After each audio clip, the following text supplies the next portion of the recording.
आप सभी के राम राम, जय श्री राम। आज हमने कहल बन जा कारा मठ में। आज रोवा सभी के दिखावे वाला बनी इ कारा मठ पूर में बहुत ही प्रसिद्ध जगह बाटे, तो चिरकुट धाम के नाम से जानल जाला।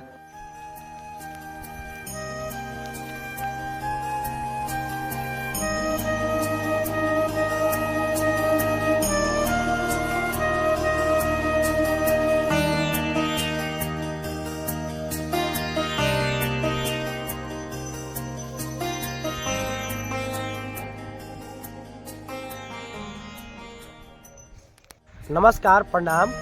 हम बोलते हैं चुटकुनी, हमारा साथ बा लाल जी। आज हमनी के जाए वाला बानी जा चित्रकूट धाम कारा। चली रहुआ सब के आगे दिखाओ।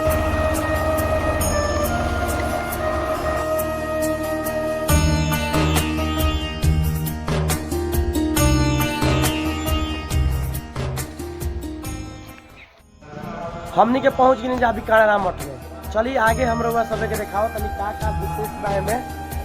और देखिए पीछे हमारा कितना बढ़िया आर्ट बनावल है, जो कि रामायण के दर्शन करावता, जो कि देख सकेनी।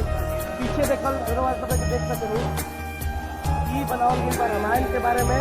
राम लक्ष्मण भरत शत्रुघ्न शिक्षा लेता रहन। और पीछे देख सकेनी कि जो हवन कुंड बा, चारों वेद के द्वार के नाम बतावल गइल बा, लिखल गइल बा, सब कुछ बढ़िया से दिखावल गइल बा। यहाँ के बानी ये मठिया के प्रसिद्ध महंत देख सकेनी हमारे पीछे, जो कि पहले ये ठाकुर बाबा रहल। इतना शांति महसूस होता, एकदम चारों तरफ खाली पेड़ पौधा बाटे।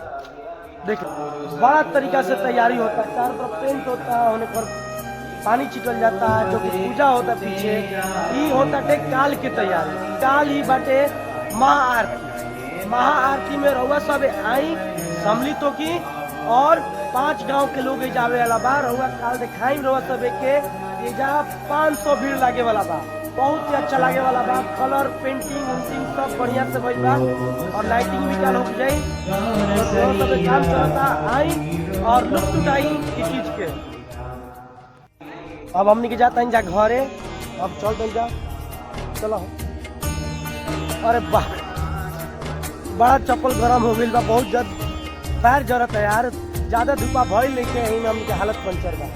देखिए एकदम तैयारी बढ़िया से चलता है, एकदम दिखते बनी सामने। चल रहा सब के मिलता ब्लॉग में। तब तक खाती जय श्री राम।